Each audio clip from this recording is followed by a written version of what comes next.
Sator, Arepo, Tenet, Opera, Rotas. Qatar, Areta, Tenet, Atera, Ratak. Ce jeu d'intelligence en lien complexe développe des complémentarités à synthétiser pour se résoudre et se projeter vers l'univers initial. Qatar, Areta, Tenet, Atera, Ratak. Le libéré arrête de tenir à la terre rattachée. Sator à repos, Tenet, Opera, Rotas. Le fixe à repos tient l'action de ce qui tourne. Qatar, Areta, Tenet, Atera, Ratak, Sator, à repos, Tenet, Opera, Rotas. Le libéré fixe à repos arrête de tenir à l'action sur terre de ce qui tourne rattaché. Le libéré fixe à repos arrête de tenir attaché à l'action de ce qui tourne sur terre.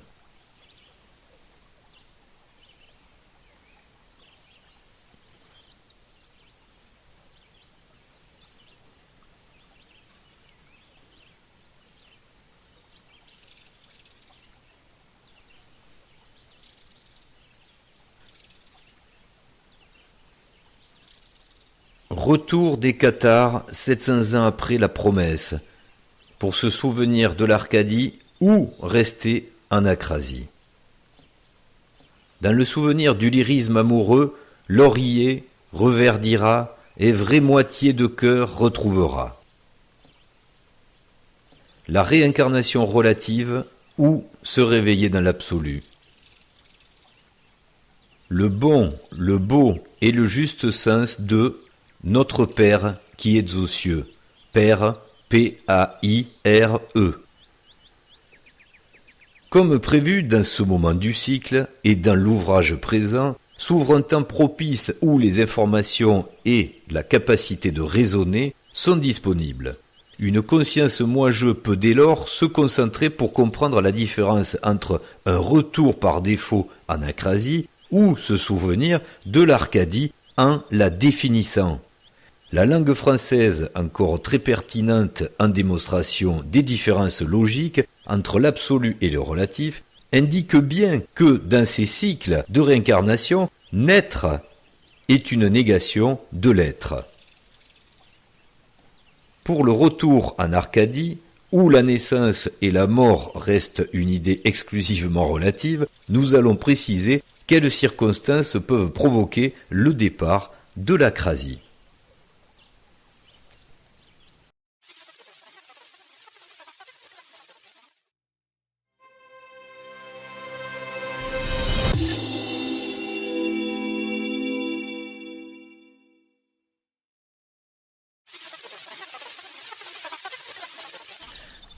Les carrés gnostiques Sator, Qatar et 666. Une vidéo déterminante dans la compréhension de ce que nous avançons dans le domaine gnostique comme caché, comme hermétique, avec une technique intellectuelle qui permet de toucher au plus profond de l'intellect et du cœur deux concepts qui vont réunir la logique de la raison et celle de la philosophie. Ça, c'est quand même pas évident comme moyen à trouver pour pouvoir débloquer ces deux serrures de la compréhension. C'est pas évident et déjà le concept est pas facilement approchable. Il faut avoir un peu avancé pour le comprendre. Et c'est pour ça que malheureusement, nous avions exposé certains commentaires sur le carré Sator en 2016 qui, de par les échos que nous en avions reçus et en préparation de la deuxième vidéo quelques années après, prouvent qu'il est quand même très difficile d'avoir accès à cette espèce de compréhension qui n'est pas quelque chose qui nous est très naturel d'origine. Comme c'est pas naturel, ça donne lieu à des multiples interprétations plus ou moins élaborées qui peuvent créer de la confusion aussi par rapport à la compréhension de ce type de carré. Et engendrer certaines dérives, une fois de plus, qui rejoignent le mouvement qui est une déferlante dans la spiritualité, qui est le New Age. Dire qu'on a la clé d'un déchiffrage d'un carré, ça peut se faire subjectivement et objectivement. Ça peut être une explication de compréhension pour que tout un chacun puisse se l'approprier et évoluer en fonction de son propre chemin de vie, mais ça peut aussi être une stèle de gloire, voire financière, pour pouvoir avoir un engagement personnel et se situer aussi, prendre une identité dans la nouvelle ère qui est en train d'émerger. On peut le dire, les carrés magiques sont fascinants, donc ils servent aux fascinateurs. C'est un outil de plus pour eux, pour s'appuyer sur quelque chose qui a tendance à faire rêver et transporter vers ces frontières de la spiritualité qui sont parfois, il faut bien le dire, assez déviantes. Alors pour être précis et pour être concret dans le préambule de cette vidéo, il faut dire que l'histoire de ces carrés magiques dans le monde a une logique commune avec les pyramides. Il y en a partout, on ne connaît pas leur créateur, il n'y a pas d'ego là-dedans, il n'y a pas le buste de la personne ou la signature en bas à droite de la personne, comme le chèque, qui a réalisé cette merveille. Non, là pas du tout, on ne sait pas qui c'est. Donc il y en a partout, on ne connaît pas leur créateur, et ils permettent d'atteindre une qualité de réflexion rare qui oblige à l'analyse de l'horizontal et du vertical simultanément. Et c'est là que c'est difficile évidemment. Toute une philosophie d'effort du raisonnement bien plus exigeante que la religion du prêt-à-penser, notamment évidemment dans le New Age. Alors, nous allons essayer de faire une explication graduelle, chronologique, tout d'abord pour comprendre d'où viennent ces carrés, le fameux carré Sator, dit alchimique, que nous avions présenté en 2016, avec des preuves cachées de la suite qui allaient s'inscrire pour donner une crédibilité à nos propos. Il ne s'agissait pas d'être des mystiques fascinants, pour démontrer qu'il y avait une certaine chronologie, un certain tempo à adopter pour avoir cette crédibilité d'une connaissance qui se distille dans le temps, avec une communication non pas sensationnelle, mais avec une vraie logique rationnelle. Vous remarquerez au passage que nous ne faisons ni de cassettes vidéo, ni de livres, ni de stages payants concernant la diffusion de ces communications. Ou plutôt des DVD, les cassettes vidéo, c'est... Ah pardon, oui, c'est vrai. C'était de notre temps, oui. Pas de notre, de notre temps. Tout comme vous remarquerez également que nous évitons tous les titres d'accroche qui sont très sensationnels comme le grand secret de, la vérité, le plus grand des secrets, les grandes révélations, tous ces titres accrocheurs où quand on a terminé la vidéo, en général on a oublié qu'il y avait ça au début. Si on faisait la synthèse, on en sortirait quoi ? Pas grand-chose. À travers cette chaîne et sur la réactualisation gnostique des carrés Sator, donc nous avons eu en 2016 le carré Sator avec les deux sujets cachés de rotondité, on l'avait glissé toujours avec les techniques de l'hermétisme, en indiquant sur la vignette de la vidéo un héron. Certains se sont sûrement posé la question de la présence de cet oiseau étrange au milieu d'un étang. Héron dans l'étang, évidemment, c'est un jeu de mots que vous pouvez largement comprendre à présent. Et pourquoi ce carré fait appel à une notion de rotondité et dans le temps, et plus précisément dans les temps, puisque si vous avez compris la deuxième vidéo qui a été diffusée en 2019, nous avions là en préparation la compréhension de la matière, des sciences physiques relatives pour expliquer la matière, thème qui allait au-delà de cette vidéo qui ne parlait que de philosophie, de la compréhension de l'individu dans le collectif. Il y a eu donc en 2019 la vidéo du plan cinématique du carré Sator avec l'explication du sens des mots et notamment à repos. On y reviendra dessus puisque nous allons développer ce raisonnement s'il n'a pas été bien compris. Au passage, il y a pas mal de vidéos qui fleurissent avec des explications de ce carré Sator, des interprétations pour le moins douteuses de à repos, et on remarque très souvent que c'est la frange du catholicisme qui récupère ce carré alors qu'il n'a rien de catholique. Au contraire, ce genre d'objet, on va dire, un message, est quand même antinomique par rapport à la religion catholique. Mais quand ça arrange, quand le message arrange et quand il permet de passer un temps, puisque on peut dire que la religion aujourd'hui, on lui reproche d'être d'un autre temps, bien là, le côté un peu fantastique devient mystique et donc religieux quelque part. Et oui, c'est une curiosité que de voir ce type de récupération. Mais si ça vous fait plaisir de le penser, il n'y a aucun problème. On n'est pas là pour vous retourner l'esprit, c'est justement pour préciser que chacun doit trouver intérêt à la réflexion à mener autour de ce carré. Si vous voulez y voir un paternostère dedans, c'est-à-dire notre père, au niveau kata, on vous a déjà expliqué ce que c'est. Ça s'écrit P-A-I-R-E. C'est peut-être pas le même rapport amoureux, on va dire. Mais en tous les cas, sur le carré Sator, c'est exactement la même chose. Si ça vous comble, si ça vous remplit de joie ou si ça vous permet d'atteindre un niveau de subtilité ou de spiritualité qui vous convient, restez sur la version du paternoster donnée par nos amis catholiques. Il n'y a aucun problème avec ça. Ici, nous parlons de quelque chose de très très différent et en plus, nous en faisons une démonstration. Mais si elle ne vous plaît pas, ça veut bien dire que vous ne faites pas partie, si on prend le pentagone des résolutions, vous ne faites pas partie de ceux qui jouent dans le même registre que la typologie 1, 2, 3, 4, 5, puisque je vous rappelle qu'on a résumé en 5 typologies fondamentales les 5 projets qui se déroulent sur le jeu d'échecs ici-bas. Après, aucune raison de s'affronter, c'est juste une vue d'esprit et donc un angle de vue différent, que celui-ci est vraiment destiné aux personnes qui voudraient ouvrir leur esprit, non pas dans la typologie 2 vers le Dieu unique et barbu, mais sur une compréhension beaucoup plus absolue, sur la famille de typologie 1 qui se trouve à l'origine de l'explication. Par rapport à ces interprétations, si on se pose, et je pense qu'on le fera, la question de pourquoi ces carrés magiques, de quelle époque ils datent, qui a pu les positionner, quel était le message, on tombe dans quelque chose qui est quand même non ordinaire, donc extraordinaire. Ce côté extraordinaire laisse à penser que le message l'est tout autant. Donc si c'est pour se retrouver avec une interprétation, parce que ce sont vraiment des interprétations d'un laboureur dans son champ, on sort de la croyance quand à un moment donné, on a un faisceau de choses qui font un tout cohérent. Et je pense que c'est le propre de l'univers, c'est parce qu'il y a une cohérence que l'univers tient. C'est parce qu'il y a une cohérence de nos atomes que nous tenons, que notre corps matière tient.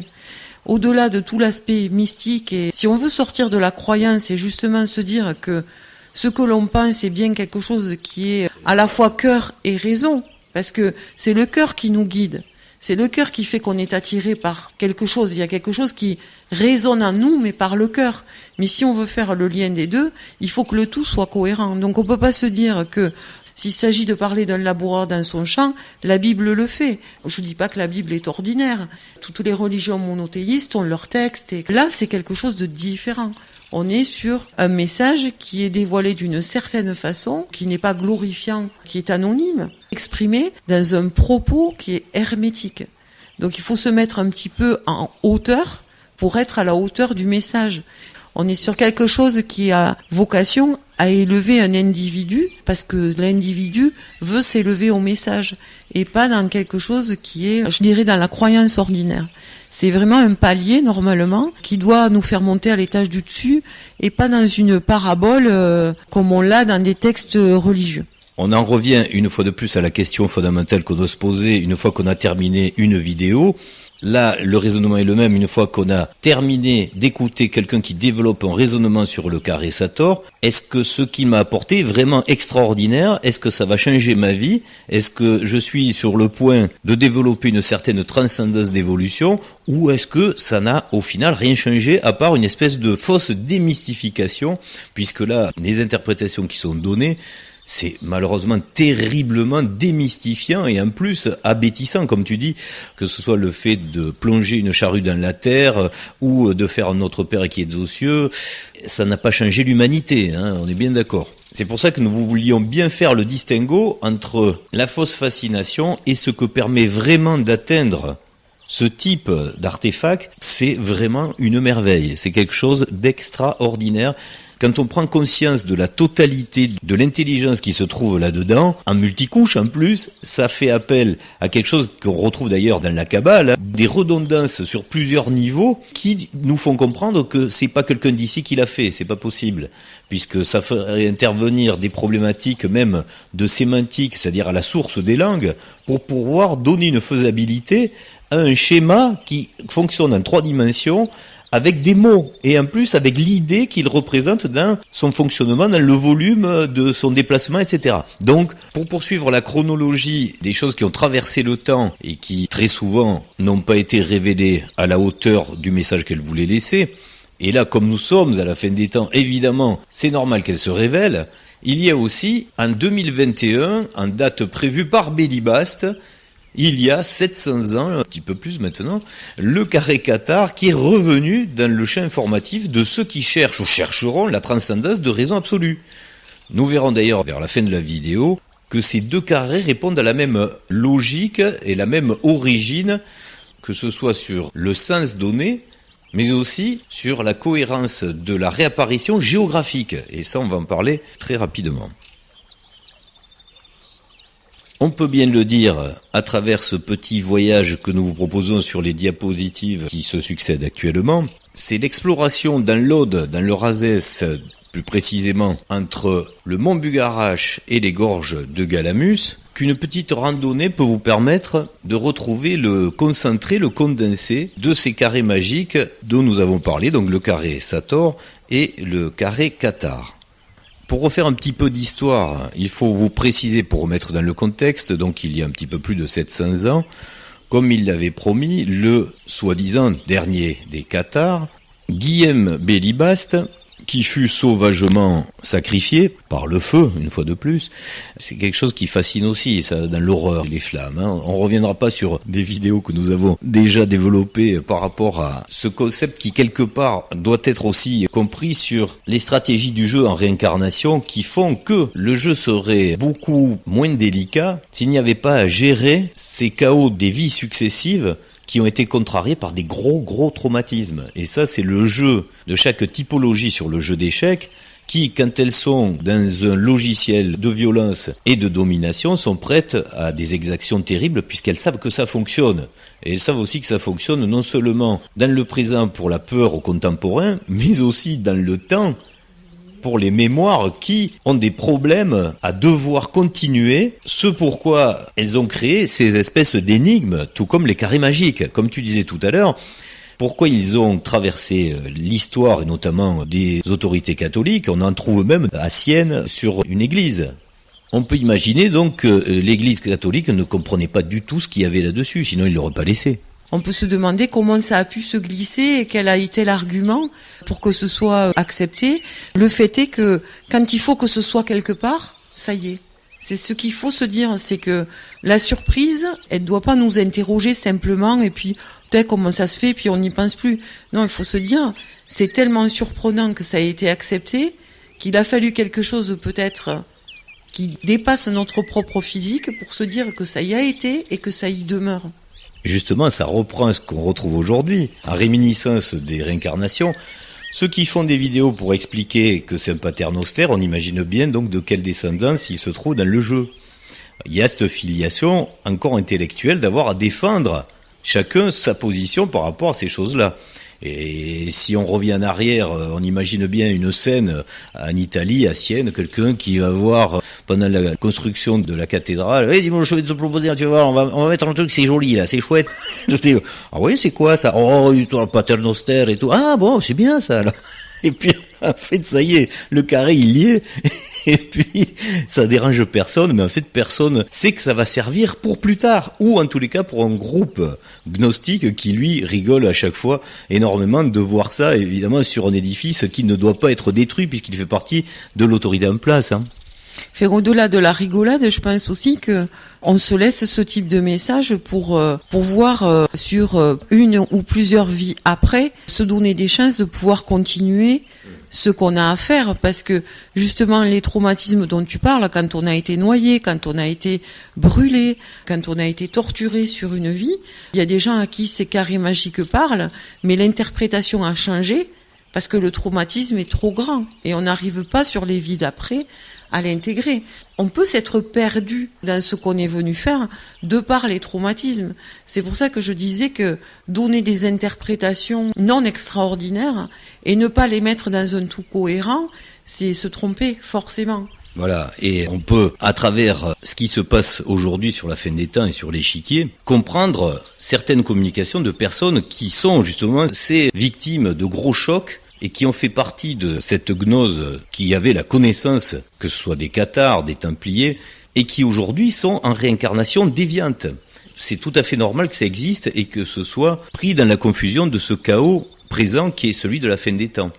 D'ailleurs, puisqu'on parle de Bélibaste, sans trop s'avancer, on peut s'interroger sur certaines personnes qui communiquent sur le catharisme, donc qui sont sensibles aux faits cathares, mais qui sont complètement à côté de la plaque en étant assez véhéments, en étant même dans la violence, et en ayant ce réflexe presque de vengeance sur ce qui a été les horreurs de l'Inquisition. Le problème, c'est que la force et l'énergie et le désir de communication de personnes qui ont eu ces traumatismes va venir écraser le côté sage et ce qu'il y a à en retirer sur le fond du message.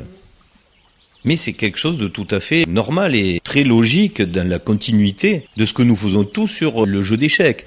Le tout, c'est que ça ne dure pas trop longtemps. Il y a légitimité à avoir ce traumatisme et donc les problématiques que ça engendre, mais après, il faut retrouver ses esprits. Et ça, on peut le vérifier avec ce que j'appellerais des templiers déviants, et c'est vrai qu'il y en a encore plus que des cathares déviants, puisqu'ils ont une puissance de communication et une force de conviction encore plus forte, et une fois de plus, c'est pas par mauvaise intention, c'est en réaction à ce traumatisme et son propre chaos à résoudre au milieu de tout ça. Et nous aurons l'occasion de le développer dans les prochaines vidéos, des nouveaux formats que nous vous présenterons en fin d'année grâce à l'intelligence artificielle qui nous a fourni tous les outils nécessaires qui nous manquaient pour faire des vidéos qui étaient prévues depuis longtemps et que nous pensions peut-être même pas réaliser, tellement c'était pas possible. Et là, on pourra l'illustrer. On peut notamment constater, chez les Templiers, beaucoup de déviants, que ce soit dans la solution du retour à un grand architecte, le Dieu créateur, une quantité énorme qui se tourne vers les extraterrestres, qui sont même en contact avec, qui ont vraiment ce côté égotique d'avoir à redevenir des chefs dans des congrégations et qui se retrouvent confortés dans une hiérarchie existante qui est reconnue dans leur propre idéal, par exemple la Confédération Galactique, donc des extraterrestres.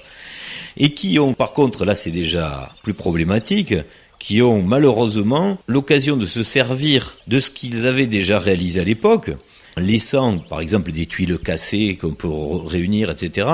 Ce sont des codes qu'on a laissés. Par contre, sur la gnose, qui est la vraie gnose qui fait comprendre le relatif et l'absolu, et qui va être utilisée à des fins mystiques, à des fins fascinantes pour pouvoir réunir un public et refaire une espèce de loge, qui va rejoindre une congrégation supérieure.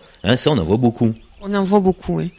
Et la fin des temps, elle est quand même assez propice à cet état de confusion. Elle peut mener à des choses assez stupéfiantes, mais pour en revenir au sujet, pour faire la synthèse, c'est caractéristique de tous ceux qui parlent de ce sujet par des carrés magiques, et en particulier du carré Sator, en vous montrant à quel point pour eux c'est extraordinaire. On le voit dans les vidéos, on voit qu'il y a une exaltation sur le côté extraordinaire de ce carré qui est dit magique, avec tout ce que ce mot peut comporter. Et ensuite, quand le développement explicatif se fait, c'est plat. C'est pas transcendant, comme tu dis. On voit bien que il y a quelque chose qui s'est perdu par rapport à ce qu'ils savent. Ils savent, au fond d'eux. Parce qu'ils l'ont vécu. Oui, mais ils ne le savent pas précisément, puisqu'en fait, ils ont l'idée de sorte de la puissance qu'il y a à comprendre là-dedans, mais par contre, comme elle leur échappe, en fait, il y a quand même un sacré décalage. C'est un ressenti de leur vie passée qui leur fait cette exaltation parce que ils ont su le pourquoi de l'artefact, mais comme ils l'ont perdu, ils n'arrivent plus à en situer un sens qui soit à la hauteur de l'objet. Et comme ils ont raccroché entre-temps une nouvelle idéologie de résolution, les extraterrestres, on se retrouve avec des mystificateurs de la famille, notamment des Templiers, qui se raccrochent avec quelque chose dont ne peut plus matériel, justement.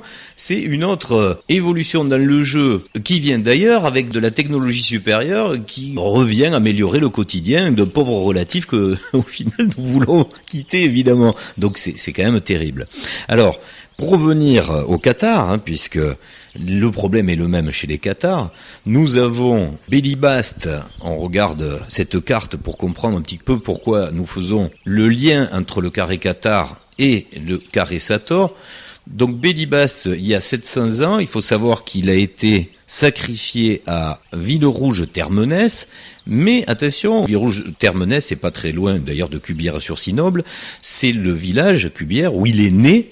Et ce village se trouve très précisément entre le Pêche de Bugarache et l'ermitage Saint-Antoine de Galamus, passage hautement mystique d'ailleurs qui permet de passer des basses altitudes à la verticalité des hautes altitudes où le temps change quelquefois quand on passe par cette porte. C'est assez notable. Le passage dans les gorges de Galamus, il peut pas laisser indifférent. C'est une route émotionnelle par excellence, mais effectivement, on a l'impression que c'est une porte entre deux mondes. C'est un passage. Ça fait exactement cette sensation-là, je dirais, dans le corps et dans l'esprit. Dans les deux, on rentre dans ce tunnel qui n'en est pas un et on sort à un moment donné. Et effectivement, la météo peut être très différente à l'entrée et à la sortie. En tout cas, il y a un stress et un soulagement à chaque fois qu'on doit passer par là. C'est ce qui accentue cette impression de passer dans un autre monde, vraiment.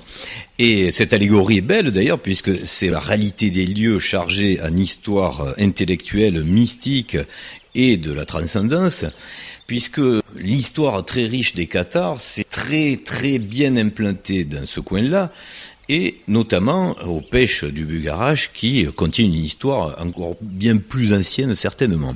Et puisque l'aventure humaine collective ne fonctionne qu'avec des archétypes et des mystiques historiques, eh bien nous avons au pays de Rennes-le-Château, Rennes-les-Bains, le Bugarache, une mystique très présente qui a été entretenue. On va pas citer toutes les personnes qui chronologiquement, dont même un président français s'y attrait à la garder en vie, soit toujours bien présente, que cette mystique reste forte, qu'il y ait un aimant, c'est une attirance pour toutes les personnes qui recherchent, qui se posent des questions. Parce que c'est ça le but d'avoir une mystique installée quelque part, c'est qu'il y ait un lieu qui représente la symbolique d'un territoire où il peut se passer quelque chose de particulier. Sans rentrer, là nous restons que factuels sur de la physique relative, sans rentrer dans les détails des choses qui seraient métaphysiques, qui se passent à des endroits qui prouvent bien que des mystères nous laissent à notre pauvre place de petits humains relatifs justement. Mais pour revenir à ce point, donc hautement chargé en qualification mystique, eh bien nous avions Guillaume Bélibaste, dernier des Cathares, donc né à Cubières-sur-Sinoble, Sinoble d'ailleurs, c'est très intéressant, pile poil entre le pêche du Bugarache et l'ermitage Saint-Antoine de Galamus, où on retrouve le fameux Carré-Sator, qui, je dois bien le dire, on a essayé de trouver l'historique récente, puisqu'on voit que la gravure en marbre qui a été apposée sur les pierres d'origine sont sûrement contemporaines. Et n'ayant pas de traces officielles historiques de ce qu'il y a avant, c'est un petit peu gênant, puisque on aurait quand même aimé garder la preuve que ce site fait partie des sites gnostiques qui ont abrité cette connaissance. Mais le fait qu'il y soit aujourd'hui prouve qu'il y a quand même une continuité, puisque personne n'ira, j'imagine, d'autorité flanquer une pièce de symbolique dans un lieu mystique. Donc, dans l'explication de la compréhension de ce qui se passe sur un jeu d'échecs comme le nôtre, le fait qu'au moment présent nous ayons ce Carré-Sator, c'est quand même l'essentiel pour la vérification. D'autant plus que nous qui faisons partie d'une certaine continuité de ce qui s'est passé là-bas, nous comprenons les codes de ce qui se trouve juste au-dessus et qui pour le compte est vraiment ancien. C'est-à-dire le visage qui s'exprime juste au-dessus du carré. Et qui reprend exactement la même philosophie que celle que nous avions mise dans la grande rigolade de l'étang avec le héron, à part que là, elle s'exprime par le haut, le rond, manifesté par la bouche du gnostique qui se trouve au-dessus du carré, et qui, lui, forme un rond. Bon après, soit vous adhérez sur ces compréhensions symboliques, et là vous suivez un raisonnement, soit déjà ça vous paraît tiré par les cheveux, et là vous abandonnez. Mais ce serait ignorer donc le jeu des réincarnations dont nous venons de parler sur la logique des suites qui a donné une destinée. Ce que vous avez vécu, on est tous la suite d'une histoire que nous avons tracée plus ou moins avec des mémoires, avec des ancrages pour pouvoir rattraper dans le jeu. Puisqu'il n'y a pas possibilité de mémoire continuelle, mais bien avec le 666, c'est-à-dire le sixième sens de l'intuitif, d'avoir que ce soit en méditation ou en réflexion, à suivre les traces de ces fulgurances, de ces fameuses intuitions venues du sixième sens, 666. Et lorsque vous êtes dans cette démarche profonde, personnelle, ésotérique, qui vous est donc très propre, vous avez des perceptions qui viennent vous confirmer cette logique de votre propre histoire, que vous avez quelque chose à terminer quelque part. Ou pas, justement, puisque c'est pas toujours facile à retrouver. dans cet ermitage, vous trouverez des explications de mystique symbolique que nous avons déjà expliquées sur d'autres vidéos et qui appartiennent au monde de Qatar, et notamment avec le X, qui est la croix de la foi.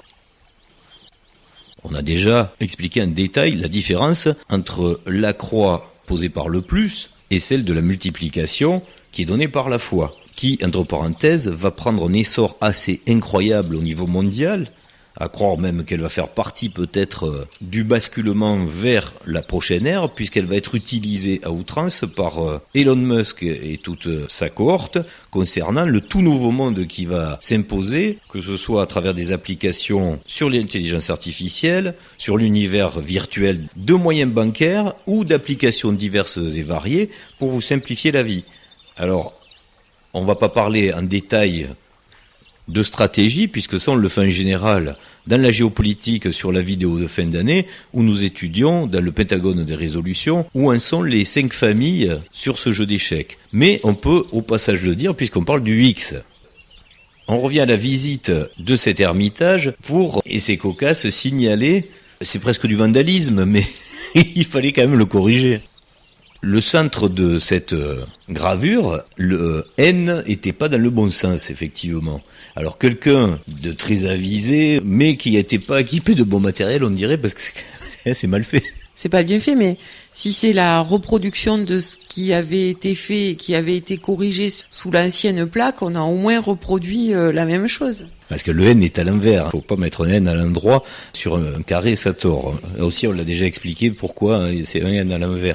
Mais celui-ci, donc, était pas correct et quelqu'un est venu le transformer. Mais alors, ce qui est drôle, c'est que apparaît, grâce à cette transformation, un symbole runique qui lui aussi rejoint tout ce qu'il y a à comprendre dans tout ça. C'est ça qui est fabuleux. C'est-à-dire qu'un N normal et un N inversé superposés, vous comprenez ce que veut dire la haine et l'inversion de la haine qui est l'amour. Il faut les deux pour arriver à cette espèce de nœud papillon là, où vous vous retrouvez d'ailleurs, grâce à ça, la formation d'un M possible. Je le dis au passage pour ceux qui veulent jouer avec ça.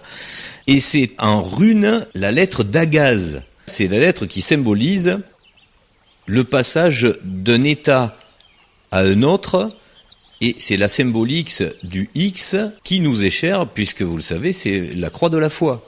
Donc Dagaz, c'est aussi en lettre runique quelque chose qui a un sens.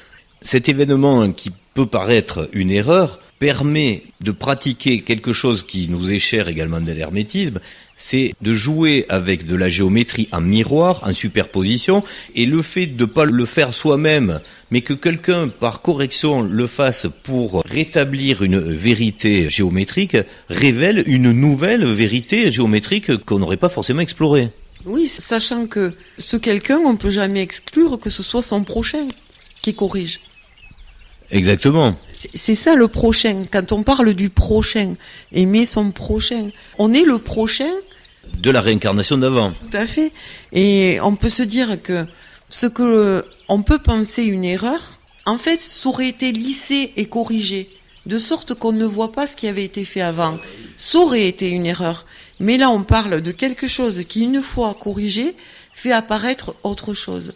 Et ça aussi, ça fait partie de la magie de ces carrés, puisque on peut se dire que la métaphysique, c'est ça, ça a quelque chose d'évolutif avec le temps, qui permet de révéler à un moment d'un cycle, quand c'est opportun, un certain nombre de choses. Alors les carrés Sator, qu'on connaît bien à travers le monde, sont tous composés avec les lettres communément à l'endroit. Ce carré a quelque chose quand même de particulier et de supérieurement symbolique par rapport aux autres.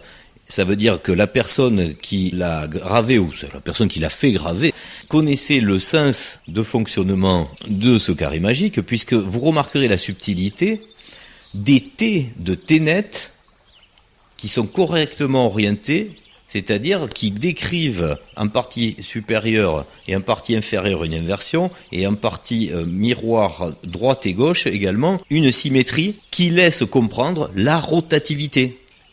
C'est quelque chose que nous allons développer un petit peu plus tard dans la compréhension du carré Sator. Ce qu'est le carré Sator, on peut d'ores et déjà le dire, c'est ni plus ni moins, avec 5 mots, l'explication de la fabrication de la matière. C'est ni plus ni moins que le plan de compréhension, de cohésion et d'agglomération de la matière. C'est pour ça que nous allons reprendre quelques diapos de la vidéo sur le carré Sator que nous avions présenté avec sa cinématique pour qu'elle puisse révéler cette compréhension de la mécanique et de l'aspect énergétique qui doit se comprendre dans l'élaboration de la matière. Alors, comme ça n'a pas été forcément compris, nous allons donc reprendre ces quelques plans de la cinématique pour pouvoir vous les expliquer en détail. Comme promis dans cette vidéo, nous allons entrer dans la précision d'explication des carrés et nous allons démarrer avec le carré Sator qui a été l'objet de 2 vidéos dont la deuxième est la plus importante pour cette compréhension de ce qu'est le plan de fonctionnement, le plan de création de la matière. Nous allons faire cette explication avancée de la conscience de l'état de la matière grâce à ce carré Sator. Comment se compose la matière avec son échelle? On verra qu'il y a beaucoup de vide et d'énergie. C'est ce qui fait aussi le problème dans la conscience de ceux qui veulent mystifier, de ceux qui veulent fasciner leur auditoire pour le perdre dans des faux concepts sur la matière et qui peuvent s'emparer de nouvelles idées, notamment grâce à la physique quantique, pour exprimer la non-matière, de dire qu'en fait, lorsqu'on est intelligent, lorsqu'on est spirituellement élevé, la matière n'existe pas, on réalise que le temps n'existe pas et que la matière n'existe pas. Ça, c'est le comble pour la conscience et donc les démultiplications des consciences absolues, d'avoir eu le talent justement de créer quelque chose alors qu'il y avait du vide. Rendez-vous compte de l'ineptie que ça peut représenter et le total mensonge, vraiment un but manipulatoire et fascinatoire de dire que la matière n'existe pas. Il faut bien imaginer que tout le talent, toutes les capacités extraordinaires de la création tient à l'expression de la matière. Donc nier ça, c'est être vraiment un nihiliste au plus haut niveau. Le qualificatif que nous employons pour ces fascinants depuis le début sur cette chaîne, avec le milieu New Age qui est le véritable représentant de ce nihilisme et toutes ces dérives, toutes ces déviances qui s'expriment autour de ces fascinations de la matière où le temps n'existe pas. Alors très fort, pour le temps qui n'existe pas, certains disent aussi que le futur est déjà réalisé. En même temps, le temps n'existe pas, mais il y a quand même un futur. Ça fait beaucoup quand même de contradictions tout ça. C'est surtout que, en fait, on voit pas trop en quoi on serait supérieur si on dénie d'emblée toute forme d'omniscience et d'omnipotence. Et si la matière et le temps n'existent pas, à quoi pourrait nous servir l'omnipotence, l'omniscience, si ce n'est pas pour créer des choses, les jouer, les rejouer et constamment inventer? Pour résumer, on peut le dire comme ça, sans ce support, cette interface d'expression, c'est une inexistence totale. Il se passe rien. Il n'y a même pas du son. Il n'y a pas de son, il n'y a pas d'image, donc il ne se passe rien. C'est très mortifère au final du coup ça. Nous allons voir avec l'étude et la compréhension de ce carré Sator également que le comportement de la matière est une vraie programmation. Et on va même philosophiquement et sémantiquement donner les ponts pour expliquer dans le jeu que les joueurs ont laissé aux jouets des indications à travers la langue, à travers le fonctionnement des principes pour pouvoir le réaliser. Soit vous en prenez conscience, soit vous n'êtes pas fait pour en prendre conscience et c'est pas un problème. On le verra, selon le pentagone des résolutions, selon de quelle typologie vous appartenez dans le jeu, dans la chronologie de votre jeu, puisqu'on le rappelle, il n'y a pas d'élément joué supérieur ou inférieur, c'est juste un décalage obligatoire dans les 5 typologies pour qu'il puisse y avoir un combat. C'est comme un jeu d'échecs, il faut exprimer une opposition, donc un gagnant et un perdant, ce qui n'existe pas évidemment dans l'absolu, où tout est omniscient et omnipotent. Dans l'expression de ce théâtre de jeu, il faut bien des gagnants et des perdants et des idéologies différentes et qui s'expriment du moment selon la typologie de laquelle vous faites partie.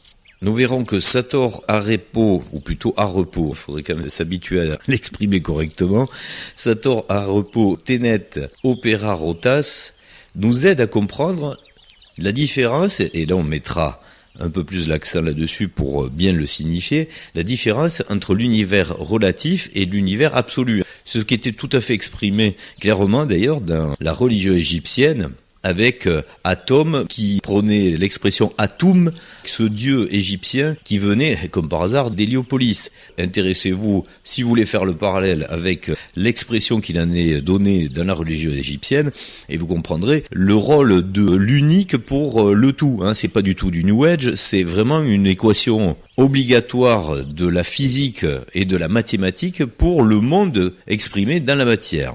Dans cette présentation, nous allons effleurer également l'idée plus compliquée. C'est pour ça qu'on n'ira pas non plus la développer à son paroxysme, mais juste l'effleurer pour donner l'utilité à comprendre ici sur le support et l'architecture nécessaires à ce fonctionnement du carré Sator qui oblige un support de mémoire et un décisionnel de conscience intelligente. Si on faisait le parallèle avec ce que nous connaissons en résolution mathématique aujourd'hui, ici dans le relatif, on pourrait dire en mathématiques du calcul que c'est la maîtrise des quaternions.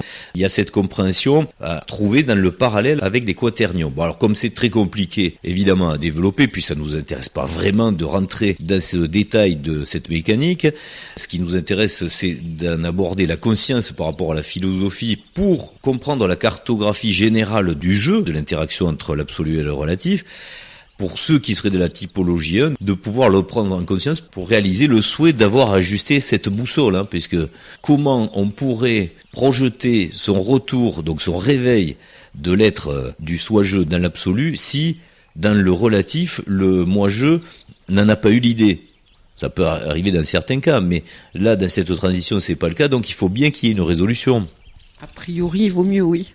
Donc, tous ces éléments que nous présentons sont là pour ça, c'est pour cette prise en conscience. Alors pour les femmes, je sais que c'est plus difficile, parce que ce que nous voyons là, c'est quand même typiquement masculin. Mettre les mains dans la matière, c'est presque de la mécanique. Je veux pas faire du sexisme, d'attribution sur les disciplines, mais c'est comme ça, c'est la nature des choses. C'est quand même pas très féminin. Mais pour autant, on l'a dit, ce sont des carrés magiques. Je pense qu'ils peuvent toucher tout un chacun qui cherche, notamment l'aspect philosophique aussi, qui est peut-être un peu moins masculin. Après, on trouve chacun son chemin de résolution, mais les carrés, en principe, parlent à tout le monde. Avec plus ou moins de difficultés, évidemment. On le constate sur la périodicité de vues sur cette chaîne. Ce sont souvent les mêmes personnes qui regardent plusieurs fois les vidéos, puisque effectivement, il est quand même recommandé, lorsqu'on n'a pas forcément intégré une idée, un concept, de le remanier, de le réfléchir, de réécouter, pour pouvoir le cerner réellement. Tout simplement le comprendre. C'est pour ça que je dis ça, c'est pour dédramatiser un petit peu, même si c'est pas votre partie de comprendre exactement la mécanique de la matière, c'est pas très grave. Ce qui compte, c'est avant tout d'en avoir l'idée de l'utopie de la philosophie, de ce pourquoi vous êtes venu jouer dans le relatif, et ce pourquoi votre idéal d'aujourd'hui rejoint l'utopie pour repartir du bon côté. Là, c'est une prise en conscience de faisabilité de la matière qui peut aider certains à définir la subtilité des différences entre vivre dans le relatif et dans l'absolu, mais elle n'est pas absolument nécessaire. Pour gagner du temps, on va pas revenir sur cette longue vidéo de présentation du carré Sator animé, qui dans sa cinématique fait très bien comprendre le génie et l'intelligence de cette projection qui fait de la 2D en 3D. On va juste, pour se rafraîchir la mémoire, pour en comprendre le sens, la signification, le remettre dans son ordre justement de projection en 3 dimensions. Sator, à repos, Tenet, opera, rotas. On rappelle le sens. Sator, ce qui est fixe. Alors, certains puristes de la langue diront non, mais ça marche pas, parce que c'est pas Sator, c'est Stator. Ce qui est fixe, ce qui est stable. C'est pas faux. Mais il y a une subtilité plus grande, c'est que dans le concept de Sator, comme c'est une stabilité très relative, vous pouvez très bien intellectuellement, si vous n'êtes pas psychorigide, comprendre qu'on peut utiliser le mot Sator. Parce que ce n'est pas statique. Donc ça n'a pas à être Stator, c'est Sator. Et ça, peut-être vous le comprendrez plus tard avec le développement explicatif du détail de ce plan à créer la matière. Pour faire le résumé très rapidement, Sator, donc ce qui est fixe, à repos, au repos évidemment, c'est du français, Tenet, tient, opéra, ce qui opère, donc l'action, sur rotas, ce qui tourne. Et là, je précise que Ténet est bien évidemment l'axe qui tient par l'intérieur, c'est très important de le comprendre, puisqu'il se retrouve en palindrome horizontal et vertical sur le plan du carré Sator. C'est bel et bien lui, la croix, dans les 3 dimensions, qui réunit les forces qui s'expriment autour de lui. Et c'est pour ça qu'on le retrouve d'ailleurs dans la philosophie également du carré Cathare, puisque je rappelle, Cathare, Areta, Ténet, Atera, Ratak. On a Ténet également qui se trouve en son centre, et on le verra plus tard, c'est pas un hasard. On l'a vu grâce à l'animation de la vidéo du carré Sator, c'est lui qui maintient aussi l'organisation orientée de la matière. C'est ce qui va donc déterminer un plan, une structure, une architecture de la matière pour qu'elle ait une cohésion et qu'elle réponde à une certaine intelligence et on le verra plus tard, quelque chose d'important qui doit être compris à travers la matière et même le mot matière. On vous invite bien sûr une fois de plus à bien analyser, à bien méditer le rôle de chaque élément et de leurs interactions, en rappelant la phrase de cette architecture, Sator à repos Ténet opéra rotas, ce qui est fixe au repos tient l'action sur ce qui tourne, et autrement formulé, Sator l'antimatière, par l'action de fixation à repos, contient la matière, donc rotas, animée par l'action dynamique de l'opéra, ce qui opère. Le tout stabilisé et orienté par l'axe, le vrai terme d'ailleurs, il faut le prendre en 3D, serait un multi-axe qui est Ténet.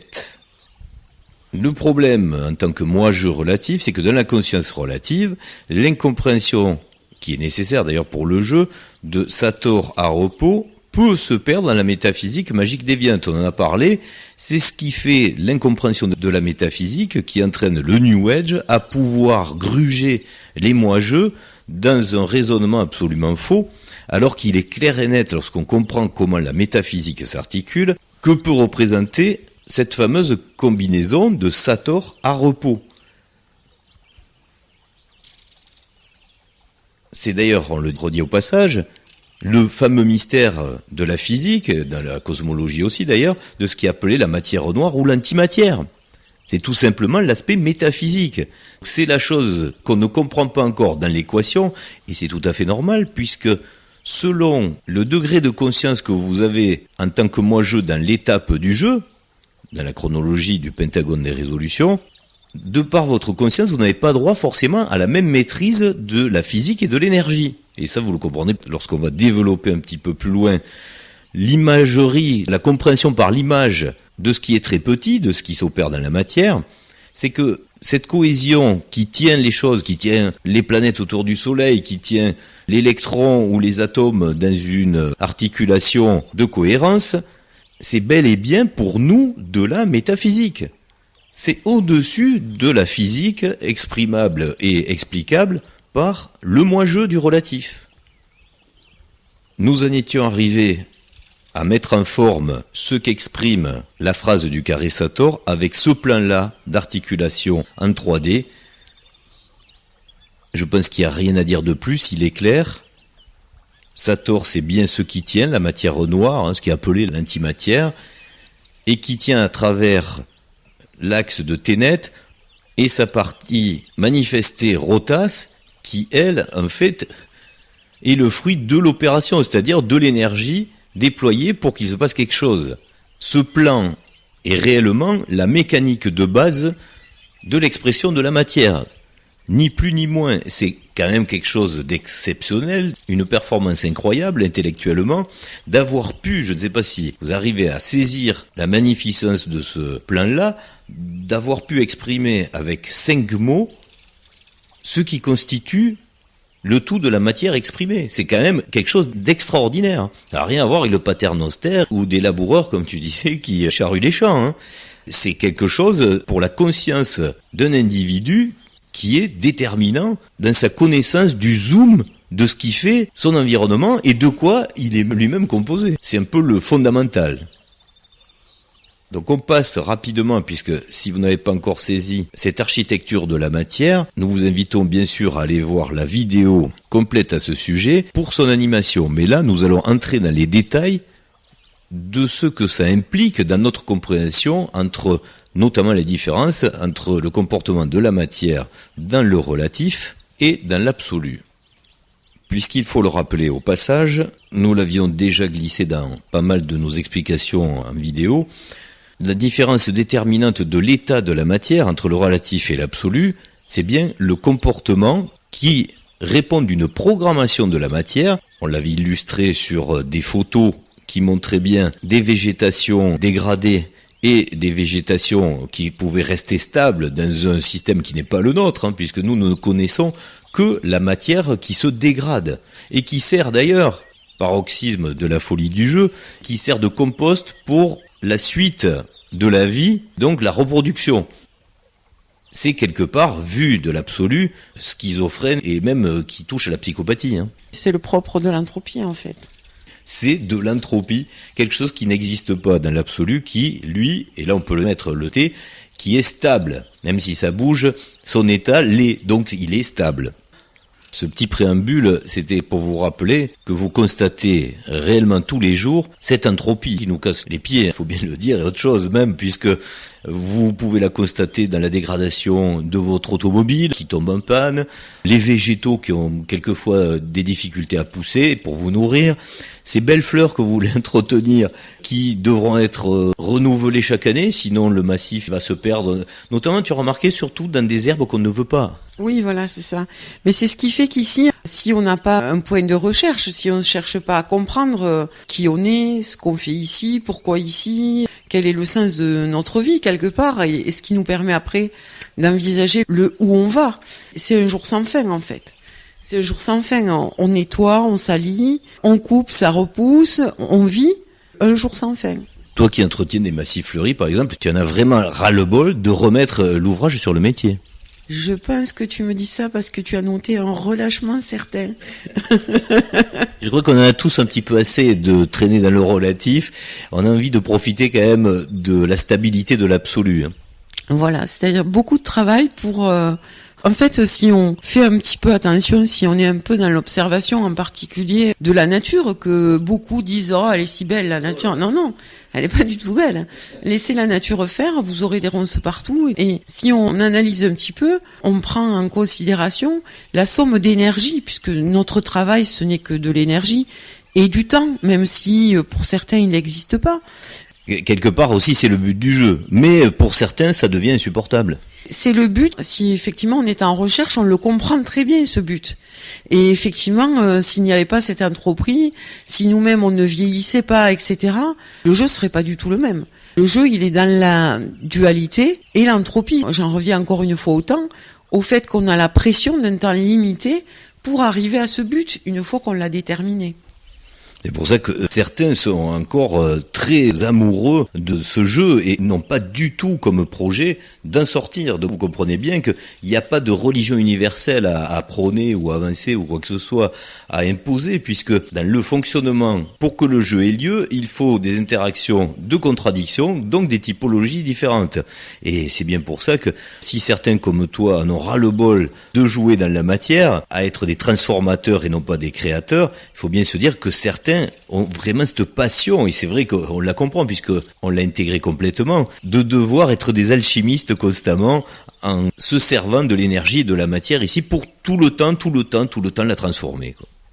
Alors dans cette série de diapositives, pour vous situer le contexte par rapport à la chronologie que vous devriez comprendre sur le jeu d'échecs qui se poursuit avec des périodes et des cycles qui se complexifient, pour le caler sur la compréhension de la matière, donc grâce à ce carré Satorne, dont on reviendra un petit peu plus tard sur ce qu'il signifie concrètement, il y a une chronologie, puisqu'on parlait aussi d'atomes et d'hélios tout à l'heure, une chronologie de la maîtrise énergétique à comprendre. Vous convenez que dans la matière et l'énergie que nous utilisons, historiquement, c'est pour ça qu'on le dit à tous ceux qui n'ont pas ras-le-bol de jouer dans le relatif, que les 25 000, plus 25 000 ans, etc., qui vont se succéder, c'est pas fini, on n'est qu'au début du jeu. Certains veulent déjà partir, mais c'est normal, puisque pour comprendre la périodicité, ça veut bien dire que le temps passé dans le jeu est identique, donc il remonte à une incursion, je vais dire, une incursion dans le jeu qui représente une durée de circonvolution totale qui permet la sortie du jeu. Nous sommes au début du jeu par rapport à ce que nous connaissons actuellement dans les consciences des mois-jeux relatifs, puisque l'électricité utilisée de façon massive dans les nouvelles technologies, c'est 100 ans maximum.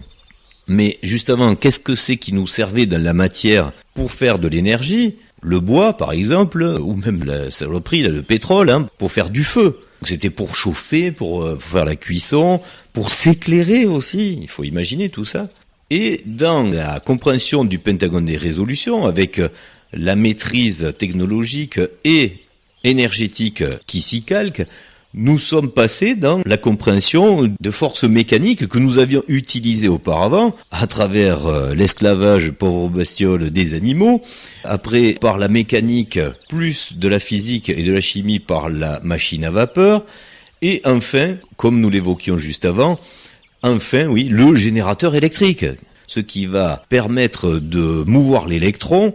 Et là, au départ, malheureusement, c'était quand même la même matière qui permettait de faire le feu, des centrales à charbon, des centrales de pétrole, et enfin, les panneaux solaires sont arrivés. Et là, c'était quand même le moment déterminant qui faisait basculer vers la production électrique, qu'on peut qualifier de moderne, mais dans les prémices. Là, c'est le début de cette conscience à pouvoir utiliser la matière par électron, de par son énergie radicale. Ce qui nous permet d'avoir des solutions thermiques et mécaniques qui sont beaucoup plus propres qu'à l'époque, évidemment, que je qualifierais du feu. On n'ira pas plus loin, puisque là, vous comprenez bien que ce serait de la prospective et du renseignement pour les prochaines typologies qui prendront le pouvoir dans le jeu. Là, nous en resterons à la maîtrise de la génération de l'électron, le générateur électrique qui permet l'électronique, qui permet le déplacement avec la motorisation, qui permet également le confort de vie, que ce soit à travers la production agricole, ça viendra petit à petit, et la maîtrise des calories. Mais il faut imaginer que dans la conscience humaine, on n'en reste pas là. Là, c'est juste le début par rapport à l'aventure de la typologie 3, qui permet de passer de l'explication des dieux, comme par exemple dans la Grèce antique où on donnait sur les principes physiques des noms de dieux. C'est pas qu'ils étaient stupides, c'est qu'il fallait bien matérialiser une force. C'est une force, un principe qui est nominativement décrit, dont on va parler autour d'une allégorie, mais qui reste juste. Là maintenant, vous avez la maîtrise non seulement de la compréhension du comportement de ces forces-là, mais en plus, puisque vous en comprenez les plus petites particules, vous allez donc la maîtriser. Mais c'est pas le final pour arriver jusqu'à la métaphysique. Entre-temps, il y a pas mal d'étapes, puisque l'étape suivante sera évidemment à travers les amis extraterrestres ou ennemis, il y a de tout, qui font que passer peut-être cette fois, mais qui s'installeront la prochaine fois, ou qui donneront, en tous les cas, l'impression d'apporter une nouvelle technologie. Et là, ce sera différent, évidemment. On passera à un stade supérieur, celui d'avoir de l'énergie sortie du vide.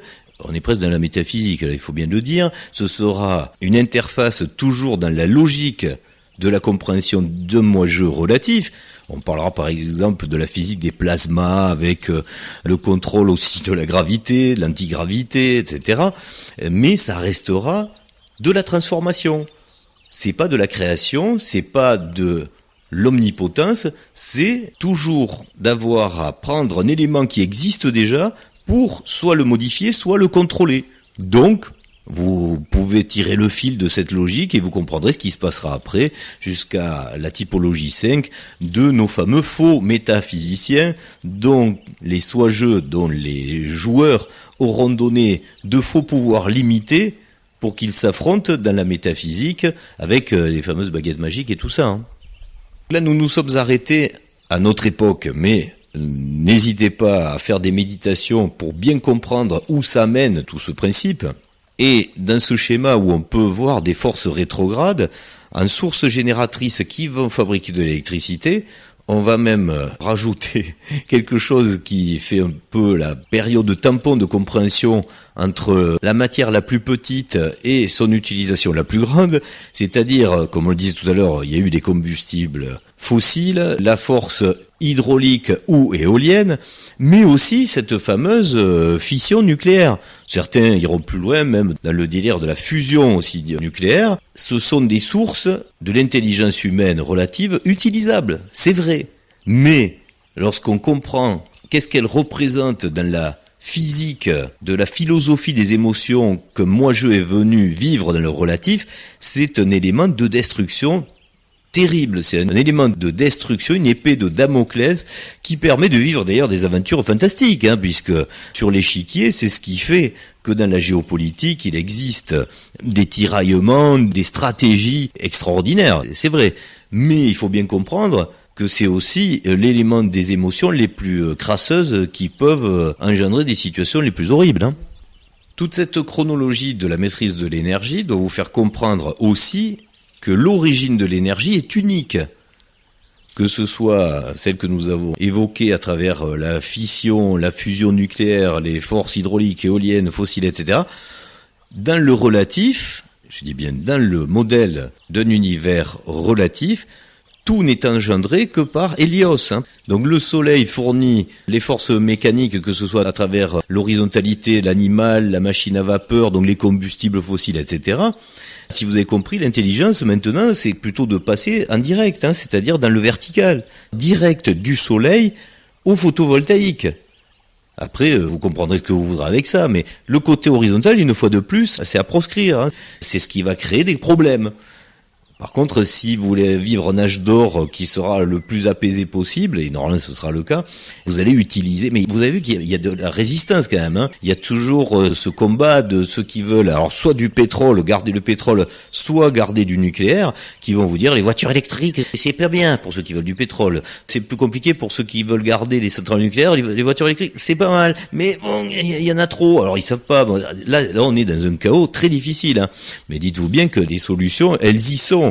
Le stockage énergétique, les batteries, etc. C'est ce qui va donner justement toutes ces solutions qui sont pour l'instant très difficiles à envisager sur la totalité de la planète. Mais l'axe vertical, il est bien là, il faut le comprendre. La génération électrique directe du photovoltaïque, pour l'instant, c'est la seule et la meilleure solution pour passer directement du fournisseur universel jusqu'au joueur du relatif. La résistance qu'on constate aujourd'hui, elle est aussi affaire de conscience. Normalement, le photovoltaïque nous interroge aussi sur notre capacité d'autonomie. Parce qu'il n'y a aucun intérêt à continuer à raisonner sur le fait qu'un grand opérateur va remplir des champs de panneaux qu'il va acheminer en perdant en plus de l'énergie jusqu'à chez nous. Le photovoltaïque, il nous interroge sur notre propre capacité à générer l'énergie dont nous avons besoin et donc à se poser la question de savoir si notre vie, elle est adaptée aux besoins que l'on a aujourd'hui. Et très certainement que tout un chacun demain ne va pas vivre comme il vivait il y a 20 ans. Les résistances, elles viennent du fait que si on n'a pas cette interrogation, on n'arrive pas à comprendre pourquoi avant c'était possible, pourquoi avant c'était pas cher, et pourquoi demain, à cause d'un discours qu'on va taxer par exemple d'écologiste sur le plan politique, on peut plus avoir ce que l'on avait au prix où on l'avait avant, etc. Donc c'est aussi une affaire de conscience et de remise en question de notre mode de consommation, de l'entropie que l'on génère nous-mêmes par ce mode de consommation et d'être demain, en fonction d'un besoin qu'on a adapté, notre propre fournisseur, parce qu'il y a un souhait et une nécessité d'autonomie. Je ne rebondirai pas sur tes propos, puisque c'est vrai que si nous devions développer tout ce qu'il y a à dire autour de ce combat que tu viens d'évoquer, on y passerait une semaine. C'est vrai que les manipulations sont énormes. Toi non plus, tu n'as pas voulu développer. Que ce soit les mensonges, que ce soit les influences faites autour de ce vrai problème, puisque Ce qui émancipera l'individualité et par la psychologie, on va parler de la psychologie jungienne, l'individuation des joueurs relativement à jeu, c'est bête à dire, mais ça passera pas forcément au début par la philosophie, mais bien par l'individualité et l'autonomie énergétique. Donc par cette fameuse verticalité du soleil aux joueurs. Et tout ce qui s'oppose à ça, vous pouvez d'ores et déjà vous dire que c'est l'ancien monde. Donc c'est ce qui est appelé à s'éteindre et à disparaître. Et cet ancien monde, de toute façon, c'est malheureux. Mais pour qu'il disparaisse, c'est par le prix qu'on le fait disparaître. Et ce qui est terrible aussi, bon, alors, finalement, on y met les doigts dedans, c'est reparti. Non, on va juste pour dire une chose qui est terrible, parce qu'il faut le dire, c'est que les manipulateurs de l'ancien monde, pour garder le pouvoir, se servent des règles qu'ils savent bonnes, qui devront s'imposer dans le futur, pour vous les imposer, mais à leur manière, en continuant à vous les faire payer, alors qu'ils ne peuvent plus normalement vous les faire payer. Ces individus néfastes vont quelque part diaboliser les solutions qui sont pourtant les bonnes. Que le fait à un moment d'être végétarien, de rouler en voiture électrique, d'utiliser l'énergie solaire propre, etc., et une partie des gens qui vont résister, alors que c'est la solution, mais ils vont résister parce qu'ils n'ont pas envie que ça leur soit imposé de cette façon-là. Pour autant, il faut se dire aussi que c'est la moins mauvaise des pressions, quelque part, le prix, puisque il nous fait réfléchir, je dirais, sans souffrance, parce que on peut imaginer aussi que on aurait pu renoncer et s'interroger, comme tu disais, sur le caractère de ce changement énergétique et donc de notre propre autonomie énergétique autour d'un événement catastrophique du type explosion nucléaire ou etc. Donc, quelque part, ce qui se met en place se met peut-être en place par la moins pire des pressions. Nous resterons sur cette prospective qui, pour l'instant, en tous les cas, c'est vrai, est plutôt rassurante du pire qui est évité, pour l'instant. Pour bien comprendre comment fonctionne cette mécanique du carré Sator, et donc de l'organisation de la matière à travers ses plus petits éléments, atomiques et électriques, il faut avoir une conscience des échelles de la matière. Nous faisons donc une représentation imagée pour bien faire prendre conscience de ce dont quoi nous sommes constitués, et de ce qui constitue notre environnement de la matière. Et là, c'est malheureux, mais dans les référentiels que nous connaissons tous, nous allons nous servir du football.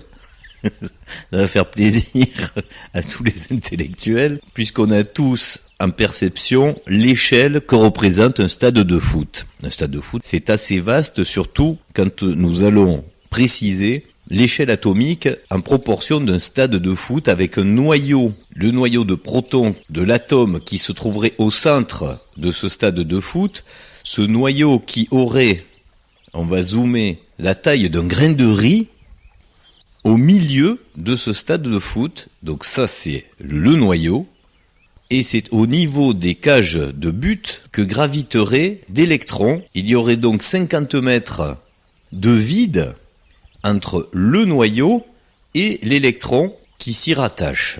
Nous vous laissons méditer et prendre conscience de tout le vide dont la matière est composée. Mais ça, c'est un raisonnement, si nous en restions à ce concept de vide, qui s'apparenterait aux mystiques de ceux qui fascinent avec le New Age, puisque ce qui nous intéresse, c'est pas le vide, bien évidemment, mais c'est plutôt la partie animée. Et lorsque vous prenez conscience, et on va le voir plus tard dans les diapositives qui suivent, que tout, du plus petit des objets jusqu'au plus grand, que ce soit une planète, que ce soit toute la matière de la masse d'un système solaire, d'une galaxie, appelle à cette réflexion, certes qu'il y a beaucoup de vide, mais qui a quand même beaucoup de génie à créer une structure qui représente de la matière intelligente, qui sait se déplacer, qui sait garder sa cohésion, et qui elle-même est en déplacement. Donc une fois de plus, c'est quand même très insultant de dire que la matière n'existe pas, et que le temps n'existe pas, puisque pas de temps, pas de chronologie, donc pas de matière, on l'avait déjà expliqué dans d'autres vidéos. Il fallait avoir, tout d'abord, avant de développer, avoir cette conscience des échelles pour comprendre un petit peu mieux, au passage, les aberrations qui sont avancées par le New Age, et bien insister sur l'aspect du chronos, de la logique, de la chronologie nécessaire, donc du temps obligatoire pour qu'il y ait de la matière. pour exagérer le raisonnement, si vous arrêtez le temps, vous arrêtez l'énergie, vous arrêtez la matière. Et une fois de plus, on est chez les nihilistes, il n'y a plus rien. Pour que la matière existe, pour que quelque chose se passe dans notre aventure, il faut obligatoirement la chronologie, il faut du temps, un ordre de succession. Et pour bien imager ce qui fait que la perception de la matière est possible, c'est bel et bien la vitesse des électrons autour du noyau, qui est représenté par ce nuage électronique, qui, à la façon d'une roue avec des rayons, s'il était arrêté, vous passez le doigt à travers, et lorsque la roue tourne très vite, vous ne passez plus le doigt à travers. C'est l'exemple le plus parlant pour avoir la compréhension que la chronologie, donc que le temps et que la matière existent bel et bien. On peut l'affirmer, la vitesse électronique permet la consistance matérielle. Pour imager dans les 3 dimensions, et ça reprendra un petit peu l'idée de la roue ou d'un ventilateur, lorsque nous arrêtons à un instant T le plan d'occupation volumétrique, certes il n'y a pas grand-chose, mais selon la vitesse de déplacement de tout ce qui crée cette organisation de la matière, dont nous verrons quelle est l'origine, puisque ça c'est important, il faut parler aussi de métaphysique, si on accélère le mouvement, on s'aperçoit que du rien, il y a beaucoup de présence au final, puisque c'est une vitesse et donc une omniprésence du volume d'occupation. Ce qui nous refait affirmer, et c'est là que la physique a beaucoup de mal, puisqu'elle ne peut pas arrêter l'instant, le temps arrêté ferait un spin 0, serait bien égal à pas de matière, ou presque pas. Puisque certains diront, mais le proton, le neutron sont bien présents. Mais eux-mêmes sont composés de quarks qui obéissent à la même règle de réflexion. Ça sert à rien d'aller le développer plus loin, vous en comprendrez les subtilités d'échelle. Vous pouvez donc d'ores et déjà balayer tous les New Age avec ces concepts de temps et de matière qui n'existent pas. Ça, c'est l'aberration de la folie du moi-je relatif la plus absolue, si on peut mettre justement de l'absolu dans du relatif une fois de plus. La matière, on peut le dire, elle dépend donc d'une vitesse. S'il y a une vitesse, c'est donc une énergie de mouvement. Et dans cette diapositive, il y a une petite subtilité que nous n'allons pas développer maintenant, mais qui vous donne un indice sur ce qui va être développé un petit peu plus tard, sur la compréhension de ce qui crée cette vitesse et cette énergie, et qui, on peut le dire d'ores et déjà, peut créer une différence de constatation selon le point de vue qu'on peut déterminer relatif au rapport de cette vitesse. Si vous êtes un moi-je relatif, compris dans un monde matériel déterminé à la vitesse relative du moi-je, pour illustrer ces différences relatives de point de vue, nous allons parler d'un missile, parce qu'on n'aime pas la guerre, mais ça peut servir aussi. Nous allons parler d'un missile, puisque ça va très vite, c'est pour ça, qui traverse le champ de vision d'un moi-je relatif, et bien plus éloigné que le moi-je relatif, le soi-je absolu, le joueur donc et son jouet par procuration, qui assiste au même déplacement dans l'environnement de ce missile dans le relatif. Vous comprendrez aisément que le point de vue du moi-je relatif est beaucoup plus restreint, beaucoup plus rapide, beaucoup plus succinct que celui du soi-je qui lui a une perception plus élargie. Alors ces concepts sont faits pour comprendre les différences évidemment relatives de point de vue, même si ça ne se passe pas comme ça dans la réalité. C'est pour une compréhension de la perception de la matière, notamment dans ce qu'elle a de juste subi dans le moi-je du relatif, mais surtout, et là c'est plus dur à imaginer, dans ce qu'elle a de créé par rapport au soi-je.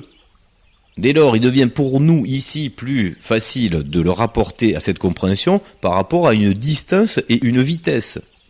C'est exactement la même idée que nous voulons essayer de vous faire prendre en conscience par rapport à la perception de la matière et donc de la compréhension de l'organisation de cette matière. On peut aussi au passage aborder dans la compréhension la différence d'aptitude, de niveau de perception qui est autorisée à un joueur moi-je relatif et les possibilités sans limite du soi-je qui lui intègre son omniscience et son omnipotence pour la création de cette matière. Si vous n'avez pas la perception de cette idée de conception de la matière que nous voulons vous transmettre, on va l'aborder sous une forme, sous une compréhension différente, en définissant la matière. Et là, une fois de plus, vous savez comme nous sommes attachés dans ce logiciel à la France et aux Français, cette langue merveilleuse qui recèle des trésors cachés de compréhension extraordinaire, et ce mot matière, dans sa définition, la matière, qui peut être compris comme l'âme à tiers, composée de 3 tiers, et qui vous donne la solution de ce qu'il faut trouver dans la composition, de ce qui fait la compréhension de la matière. On l'a déjà vu, on l'a déjà développé, on a essayé bien de le faire comprendre. Cette matière, pour qu'elle soit tangible, pour qu'elle soit concrétisée, elle est composée, on l'a vu, tout d'abord de mouvements, donc de l'énergie. Ça, c'est le premier tiers de l'âme à tiers. Dans les différentes strates, les différentes lames qui composent ce millefeuille organisé de la matière, on trouve également une obligation d'avoir un plan de cohérence. C'est ce qu'on appellera l'architecture. C'est le deuxième tiers de la matière, c'est le plan d'architecture, sans quoi rien ne peut être cohérent. De l'énergie déployée pour rien, dans rien, ça fait rien. Qu'on est obligé d'avoir une cohérence, une intelligence d'organisation, de coordination, et ça, c'est ce que nous appelons l'architecture. Mais ça ne suffit pas pour faire la matière. Il faut l'énergie, il faut l'architecture, et il faut le troisième tiers. Alors, lorsque on discute de cette grande réflexion avec des personnes qui veulent bien s'adonner à la philosophie de notre passage sur Terre, en général, ces deux éléments sont ceux qui sont trouvés le plus facilement. Tout à fait. C'est le côté simple et constatable, quelque part. Mais le troisième tiers est souvent très difficile à faire découvrir à toutes les personnes qui veulent réfléchir à ces 3 tiers. Cette matière, puisqu'on a besoin de la matière, elle est obligatoire pour jouer, que ce soit dans l'absolu ou le relatif, il y a toujours de la matière. Mais elle n'est pas programmée de la même façon. Nous verrons la différence un petit peu plus tard, et vous l'aurez peut-être déjà compris, évidemment. Ce troisième tiers, il est tout simple. Si nous sommes en train d'en parler en ce moment, si nous sommes en train de profiter d'une langue, d'un cerveau, de cordes vocales, c'est bien que nous-mêmes, d'ailleurs, nous sommes constitués de cette âme à tiers. Nous utilisons donc, ou quelqu'un utilise pour nous, cette énergie, cette architecture, ce plan. Mais donc, le troisième élément indispensable, et qu'on oublie toujours, et c'est ça qui est terrible, c'est quand même terrible puisqu'il fait partie justement de la radicalité de la chose, de l'essentiel, c'est bien le décideur. Il faut une conscience pour le vouloir. Et c'est ce que nous appellerons donc la volonté. S'il n'y a aucune conscience à la base, à l'origine de la matière, il n'y a pas de matière. La matière, puisqu'elle n'a pas d'intelligence, ne va pas décider d'elle-même de se constituer par elle-même. Ça n'a pas de sens. C'est ce qui fait que le darwinisme est une aberration également complètement assimilée en tant que moi-je dans le relatif. De croire que la matière peut s'organiser d'elle-même toute seule sans que personne ne le décide pour constituer à travers une succession de hasards quelque chose qui puisse prendre vie et donner conscience. Alors qu'on est totalement dans l'inverse du processus de l'intelligence de la création qui nécessite plutôt une conscience, donc une idée et une intelligence qui va ensuite se servir et inventer l'énergie et l'architecture pour créer son environnement et se créer soi-même. Donc là, nous avons, à travers le français et ce mot de matière, les 3 éléments qui constituent la compréhension de ce que nous sommes ici ou dans l'absolu, puisque c'est nécessaire également dans l'absolu. Et ça a d'ailleurs démarré dans l'absolu. L'énergie, l'architecture et la volonté. La couleur vous fera bien comprendre d'ailleurs où se situe le mouvement, le plan cohérent et la conscience, qui est déjà plus difficile à trouver. Où se situe cette conscience? Dans un point d'interrogation. Belle forme donnée de façon intelligente également pour symboliser le questionnement. Et cette interrogation, il faut la comprendre également dans l'interaction qui se joue entre la conscience de soi-je et de moi-je pour comprendre tout l'intérêt qu'il y a à jouer ce jeu dégradé, de la physique dégradée, dans le relatif. On n'ira pas plus loin, vous avez sûrement compris par l'aspect philosophique que vous avez déjà retrouvé dans toutes les vidéos que nous présentons, sur l'intérêt à justifier, comme tu disais, qu'il n'y a pas un démiurge de l'autre côté, mais bel et bien le concept du bien absolu, c'est pas un psychopathe qui joue avec nous. Il faut l'espérer quand même. Si on n'est pas encore convaincu. Oui, c'est quand même une évidence, ne serait-ce qu'à travers la compréhension aussi de la matière. Puisque là, vous comprenez bien que vous ne pouvez pas, comme dans le darwinisme, faire le processus inverse d'intelligence rétrospective inversée. Ça ne marche pas. Donc ça veut bien dire que l'origine de la création ne peut être que du bon côté.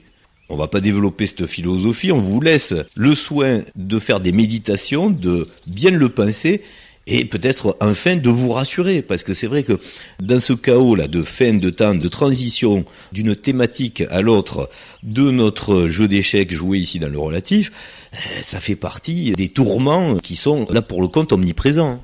Oui, complètement.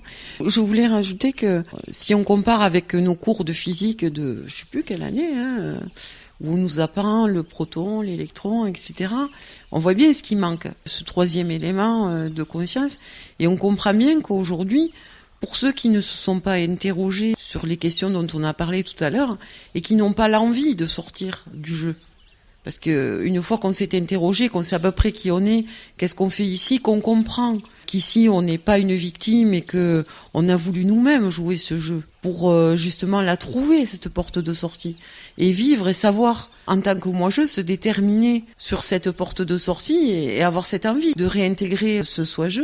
On voit qu'au travers juste de la question de la matière, donc de ce que l'on est, de ce que l'on touche, de ce qu'on manipule au quotidien, on est obligé d'intégrer un concept métaphysique. Et si on ne s'est pas interrogé, et si on n'a pas cet éclairage de la possibilité de sortir du jeu, et si on n'a pas déjà fait le choix de savoir quelle sortie du jeu on pouvait envisager, évidemment qu'on nie le temps, qu'on nie la matière. C'est évident, parce qu'en tant que scientifique notamment, quoi de plus intéressant que de créer, comme tu dis, de la fascination en déboussolant tous les concepts, ce qui renie la matière. Mais alors c'est tellement gros que ça passe, et c'est ça qui crée la fascination. Plus c'est gros, plus ça passe. On réduit la métaphysique au rien, au néant, mais on devient un gourou d'une fin des temps pour pouvoir non pas sortir du jeu, mais être en pole position sur le jeu suivant. Donc, ne serait-ce que par le mot matière, juste on déroule ce mot matière, ce qu'on est tous, on comprend ce qui se joue, un des enjeux majeurs aujourd'hui, et un des plus gros mensonges de la métaphysique, mais sur une fin de cycle, quelque part, ça fait partie du jeu. Et tout ça, c'est dans le carré Sator. C'est quand même extraordinaire, parce qu'on revient au plan du carré Sator, et vous comprenez bien maintenant que ce qui manque à la physique dans la compréhension, donc qui est du ressort de la métaphysique, c'est bel et bien ce fameux Sator à repos, qui est justement le décideur. Quelle est l'explication de ce qui opère la rotation ? Ça, on a facilité à l'intégrer, on dit c'est l'énergie, sans s'apercevoir que ça dépend aussi d'ailleurs du Sator. Mais bon, ça choque pas. Mais par contre, qu'est-ce qui fait que, au-delà de la gravité, il y aurait quelque part de l'antigravité, ou quelque chose qui empêche d'échapper à la règle qui ferait une incohérence ou une décohérence de la matière ou des planètes autour du Soleil, là on appelle à des concepts complètement farfelus, donc de matière noire ou d'antimatière, alors que maintenant vous pouvez bien mettre un concept de compréhension sur le Sator à repos, puisqu'il n'a pas besoin d'opérer. Il est à repos dans son idée de créer la loi en étant le Sator, celui qui veut, celui qui décide. Donc c'est la conscience originelle, d'où part la cohésion de la matière. On pourrait faire d'ailleurs une diapo d'explication de l'origine dont dépend chaque élément différent de la matière terrestre, mais ce serait très compliqué à faire. On a essayé d'y réfléchir, mais quelque part ça ne représente pas un intérêt, à part celui de donner l'explication des nombreux joueurs dont certains éléments matériels dépendent sur Terre, et qui à chaque fois passent par cette espèce d'imprimante 3D qui est le soleil, qui en est son biais d'expression. Alors on va pas rentrer dans ce détail parce que c'est vrai que ce serait se perdre dans quelque chose de très compliqué et qui aurait sûrement un intérêt mais beaucoup plus complexe par rapport surtout aux stratégies de ceux qui sont en train de jouer, mais pas pour nous en tant que jouet relatif ici, en tant que moi-jeu. Mais il faut le savoir au passage, la responsabilité, puisqu'on peut l'appeler comme ça, de création de différents éléments sur le damier ici, donc sur le terrain de jeu que nous occupons, ne dépendent pas du même joueur créateur dans l'absolu. Je ne sais pas si vous arrivez à comprendre l'intérêt de cette réflexion, mais c'est juste pour, au final, bien comprendre que ce Sator à repos Tenet Opera Rotas, c'est pas le jeu d'une seule conscience.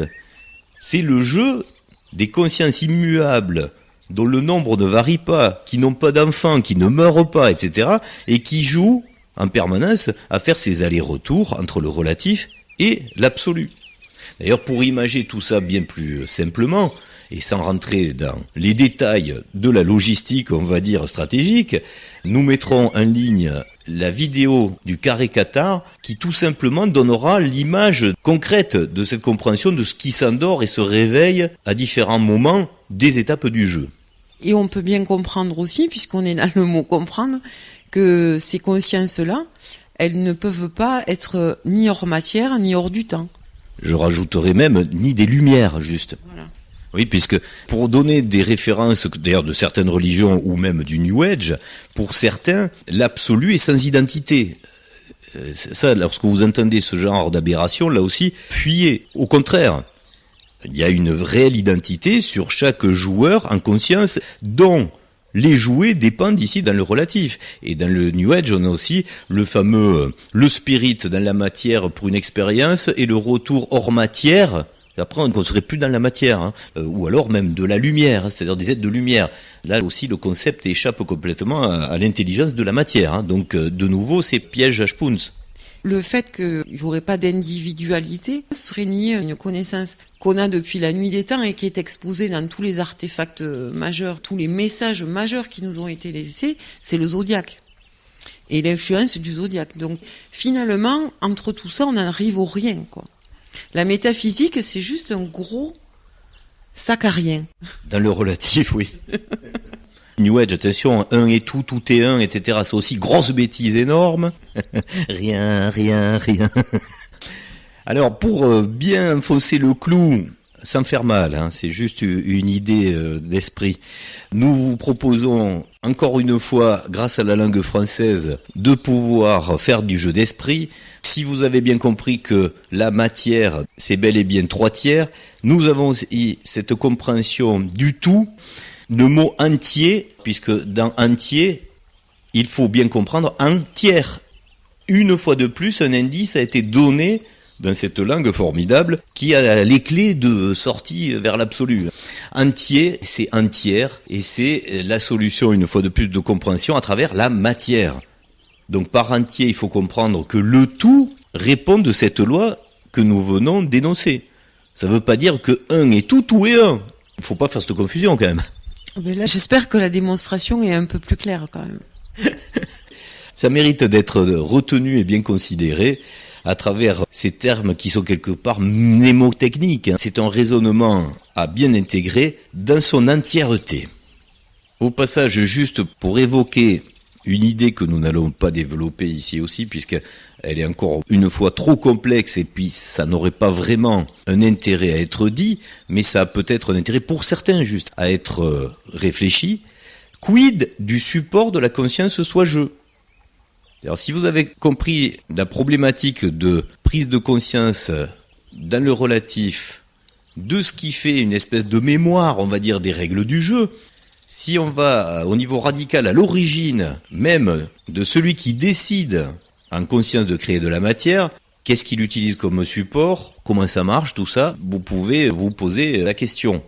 Et vous verrez que ce que nous vivons actuellement à travers l'intelligence artificielle, nous offre aussi ce terrain nécessaire pour pouvoir avoir toutes ces réflexions et ces raisonnements. Si ce genre de réflexion vous effraie, n'hésitez pas à laisser tomber, puisque ça n'a aucune utilité pour la conscience de passage, de retour du relatif à l'absolu. Mais bon, il fallait quand même juste le glisser au passage, parce que certains peuvent s'en préoccuper, comme on disait tout à l'heure, l'esprit féminin et masculin sont très différents, et leur nature de résolution ne sont pas forcément les mêmes, et pour certains esprits, c'est un besoin quelquefois d'être creusé, d'être élucidé. C'est pour ça qu'on en parle, mais ça n'a pas du tout d'importance, puisque ce qui est déterminant, c'est bel et bien d'avoir une idéologie de l'utopie. Alors, dans cette série de diapos, nous allons aborder cette fois l'image de compréhension de la différence entre l'absolu et le relatif. Maintenant que vous connaissez l'âme matière, donc les trois éléments qui détermine la compréhension de la matière, nécessaire en tous les cas quand on est du côté de l'absolu. Nous avons du côté droit, rien à voir avec un quelconque parallèle entre le fonctionnement du cerveau droit et gauche. C'est juste une vue là aussi nécessaire, pas forcément de l'esprit, mais de la situation entre ce qui se passe dans l'absolu et le relatif. À droite, c'est la vision de fonctionnement dans la compréhension de la matière dans l'absolu, d'un soi-je, et à gauche, on a la vision donc détériorée de cette mauvaise compréhension de ce qu'est la matière. Et vous comprendrez que la zone la plus détériorée, c'est le trait rouge qui fait la cohésion, donc de la compréhension des liens entre les aspects énergétiques de chaque élément unique qui font un tout, et une absence totale de ce qui à droite fait une espèce de halo jaune, donc de compréhension de ce qu'est la vie et la conscience, qu'on ne retrouve mais presque pas dans le côté, c'est une vision artistique, tout ça, mais bien sûr. Mais il faut quand même le visualiser pour comprendre que nous sommes en détérioration, voulue d'ailleurs, de cette compréhension de ce que nous faisons et de quoi nous sommes faits, puisque nous n'en avons même pas la maîtrise. Dans l'absolu, c'est une omniscience et une omnipotence parfaite, et dans le relatif, on peut le dire, c'est de l'imparfait absolu. Dans l'absolu, vous maîtrisez l'énergie, dans le relatif, vous la subissez, puisque vous êtes tout le temps, on en parlait tout à l'heure, obligé de puiser, que ce soit dans la force des autres, ou animale, du pétrole, ou du soleil, vous êtes obligé d'avoir affaire à un élément extérieur pour utiliser son aspect énergétique et donc de construction ou de modification. Le plan dans l'absolu à la connaissance de la composition et donc de l'architecture de la matière, et dans le relatif, c'est une recherche constante et des bugs successifs de par le fait qu'il ne crée pas la matière, mais il la modifie. Il faut chaque fois casser des structures. On comprend la différence. Le créatif crée le parfait instantanément, alors que le relatif doit briser l'existant pour le modifier. Quelque part, il faut bien se le dire et pas se le cacher. C'est le but du jeu et il est très intéressant. Lorsque philosophie, comme on l'a compris, c'est le sel du jeu quelque part. C'est d'avoir à refaire la créativité d'être génial dans l'imparfait. Et ce qui mérite la plus grande réflexion, c'est où se situe la volonté dans tout ça. Alors ça fera appel lorsque vous allez bien sûr le méditer, lorsque vous allez le raisonner surtout, pour comprendre que dans l'absolu, ce libre arbitre est total, mais dans le relatif, est très diminué et il se retrouve plutôt avec une volonté à géométrie variable. Il y a beaucoup de déterminisme et un libre arbitre qui a une part, c'est sûr, puisque le jouet ne serait pas évolutif s'il n'avait pas de libre arbitre. Puis il faut bien qu'il joue le jouet, mais il subit tellement d'éléments, il a tellement de limites et de contraintes que le libre arbitre est forcément réduit. Et c'est de par cette imperfection qu'il fournit à son joueur soit jeu les fameuses émotions que lui ne connaîtra jamais. Voilà. Les fameux échecs, la mort, etc. Tout ce qu'on connaît de plus atroce ici. Pour faire un raccourci, vous comprendrez bien qu'au final, la différence à travers la compréhension de cette matière nous vient bien de la maîtrise de la matière et donc de la différence de potentiel qui est fournie dans l'absolu et qui ne l'est pas dans le relatif. C'est ce qui détermine justement les règles du jeu et qui permet l'articulation d'avancer grâce à ce jeu, nous, puisque nous sommes quand même plusieurs. Bon, ça c'est pour rigoler, ça c'est pour rendre hommage à tous ceux qui font du spectacle autour notamment de la langue des oiseaux. C'est mignon. Est-ce que ça permet de comprendre quelque chose ? Bah oui. Philosophiquement, oui. Oui, tout à fait, oui. Mais dans les règles du passage du relatif à l'absolu, c'est plutôt juste spectaculaire. Alors, ce qui est plus compréhensible, et peut-être d'ailleurs qui est quelquefois mal utilisé, notamment en alchimie, ou dans des cabinets obscurs, il s'agit du fameux solvay et coagula, que nous venons d'expliquer. Donc là, si vous n'avez pas compris, on va pas refaire le diaporama. Dissoudre ou coaguler, c'est ce que nous passons comme temps ici, en tant qu'alchimiste, transformateur de la matière. C'est tout ce que ça résume de notre vie ici. Nous n'arrêtons pas de solvay et coagula. Mais il faut bien comprendre que dans l'autre partie de la vraie vie vécue dans l'absolu, tout ça n'existe plus.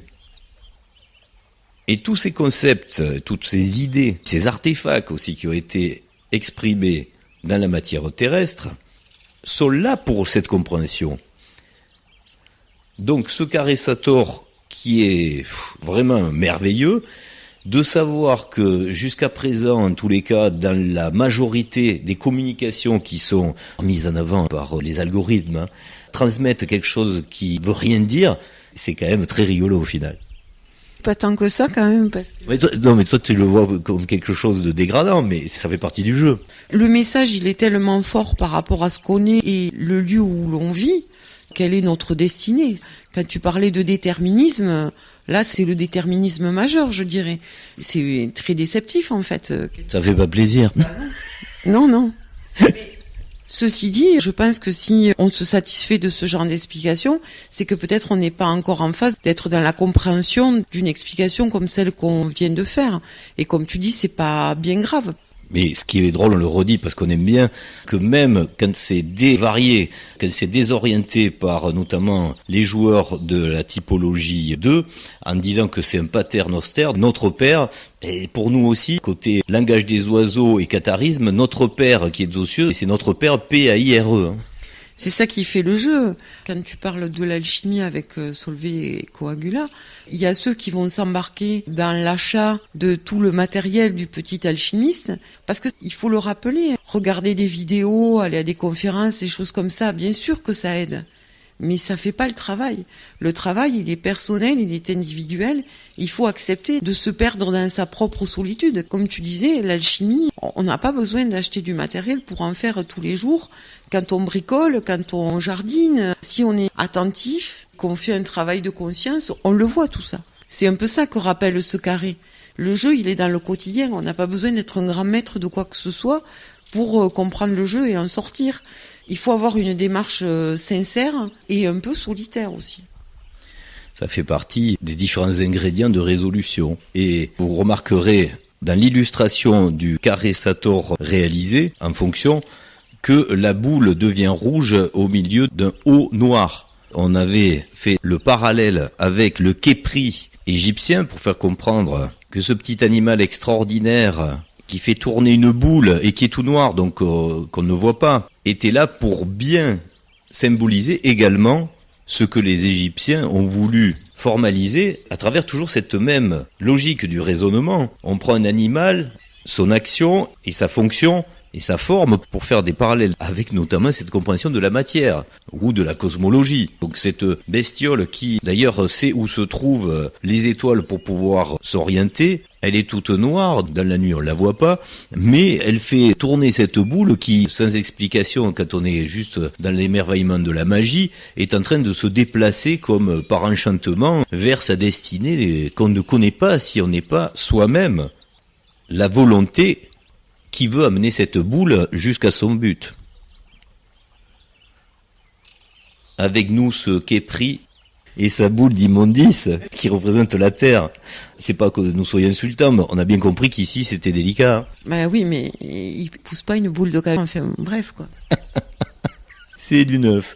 Allez, on se ressaisit parce qu'on avait besoin de rigoler un petit peu, mais tous ces parallèles de compréhension sont très rigolos au final, puisque ils paraissent totalement futiles, vraiment imaginatifs, presque infantiles, mais non, il y a toujours un fond très profond justement, c'est un puissant fond, qui mérite toujours une réflexion. D'autres images pour vous faire comprendre la relativité est quelque chose que nous avons mis en forme à travers la cosmologie, mais qui est une vue d'esprit pour prendre en conscience comment pourrait s'articuler en 3 dimensions ou, on va dire, dans la géographie spatiale, le monde relatif et l'absolu, entre 2 éléments qui fonctionneraient perpendiculairement, dont vous n'avez pas la perception si vous n'avez pas possibilité de faire ces rotations. Et là, on peut le comprendre avec cette mise en forme. Je vois et je comprends vu d'ici, mais si vous tournez pas la tête, vous comprendrez qu'un seul côté. Et ça marche dans plein de sens et à des distances, on l'a vu tout à l'heure, selon les distances également différentes. Évidemment, selon les vitesses. Tout ceci pour comprendre que la complexité de la relativité de la conscience transmise par cette interface qu'est la matière n'a que très peu d'accessibilité pour nous qui sommes dans le relatif. Et ces différentes images nous le font comprendre à travers cette phrase. Je vois sans comprendre vu d'ici, ou je peux comprendre vu d'ailleurs. C'est ce que ça veut dire. Mais c'est une fois de plus une occasion de mettre en forme cette relativité entre l'absolu et le relatif. Vous aurez compris que quand nous aurons dépixelisé ce monde du relatif, nous rejoindrons le point de vue du joueur soi-jeu. Et c'est cette subtilité qui donnera évidemment le point de vue du jouet moi-jeu à un joueur soi-jeu. Et ce que nous avons fait en tant que Cathare, c'est mixer la compréhension de la matière, à travers le carré Sator et ce qu'il exprime, et la philosophie d'une phrase toute simple, qui paraît d'ailleurs simple, mais qui recèle dans sa structure la formidable magie de l'agglomération entre la compréhension de ce qui est tangible, entre ce qui est perceptible, ce qui est dans la matière, et dans la philosophie de ce que vous devez avoir dans le cœur. Et là, on touche au carré magique qui réapparaît, le fameux carré Cathare, Cathare Areta Tenet Atera Ratak, qui, pour être décrypté rapidement et beaucoup plus simplement qu'un carré Sator, signifie Cathare, en définition la personne qui fusionne son Ka et son Ak à travers la compréhension également du soleil, puisque nous n'avons pas le même soleil quand on est dans le relatif et l'absolu. Ra ou Ar, c'est pas la même chose, mais dans Cathare, vous comprenez l'articulation de ce que veut dire un Cathare, cette compréhension du Cathare qui lui veut arrêter, donc arrêta, Tenet, à terra, donc à la terre, rattaché. Celui qui veut finir d'être rattaché et même lié, ce sont des liens, mais là, comme un boulet, la terre. Hein. Ce qui nous relie ici, nous tient ici.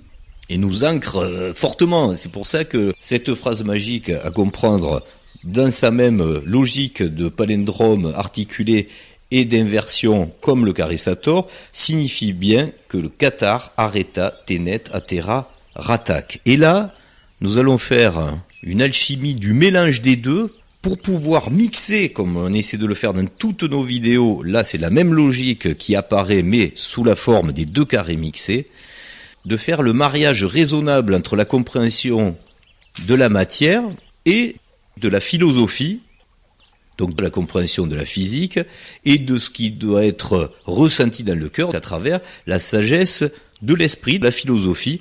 Et là, nous allons juxtaposer ces 2 phrases, Cathare Areta Tenet Atera Ratak et Sator Arepo Tenet Opera Rotas, et décomposer l'explication en donnant le parallèle complet de la physique et de la philosophie, ce qui donne Cathare, Sator, Areta, Arepo, Tenet, Opera, Atera, Rotas, Ratak.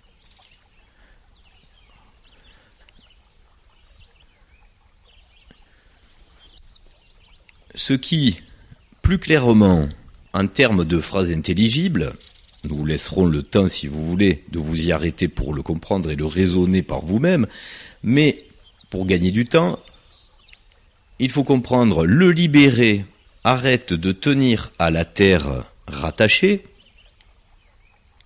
grâce au carré kata, et grâce au carré sator, le fixe à repos tient l'action de ce qui tourne dans sa formulation intégrale. Ce qui nous donne un carré mixé entre la conscience de la matière et la conscience de la philosophie, on peut le dire amoureuse, le libéré fixe à repos, arrête de tenir à l'action sur terre de ceux qui tournent rattachés.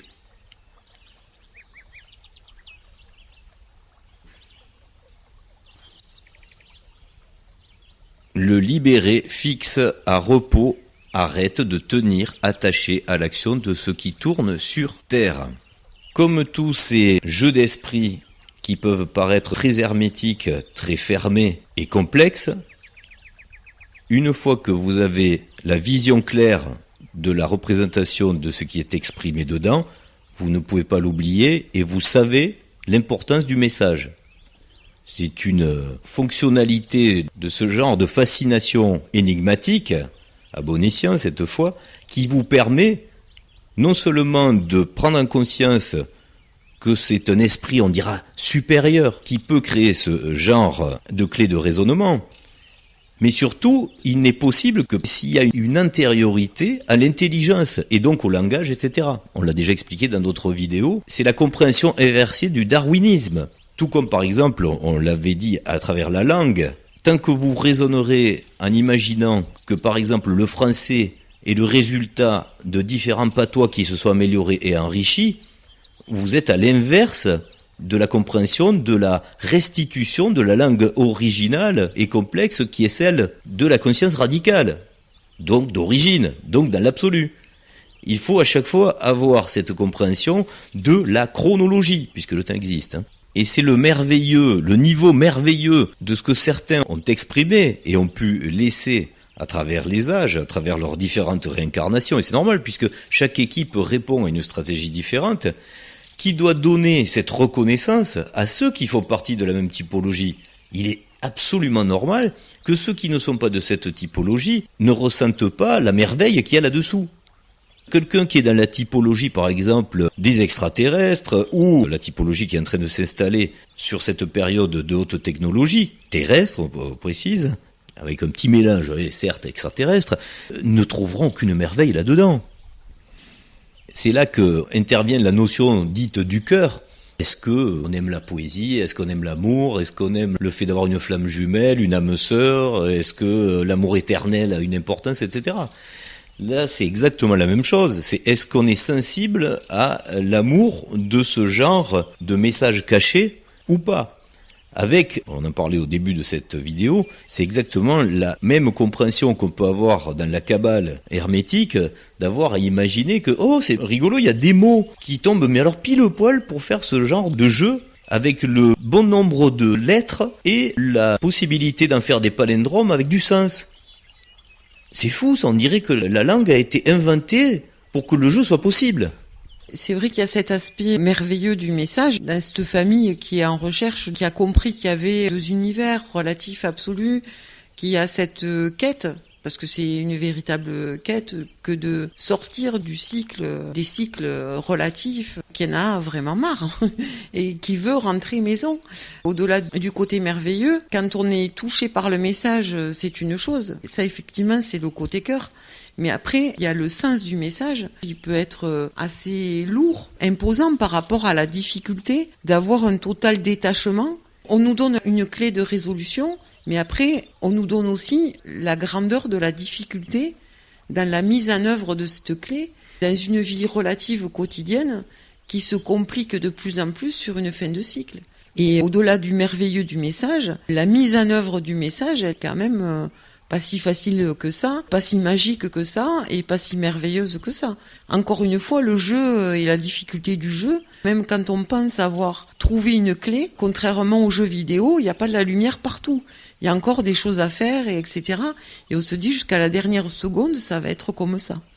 Et ça fait partie des mystères de cette dualité, que nous terminerons d'ailleurs, puisqu'on parle des carrés, nous avons aussi le fameux 666 qui, lui, articulé en carré, devient aussi très intéressant. On va pas le développer là, puisque c'est quand même, dans le langage des oiseaux, la phrase de résolution.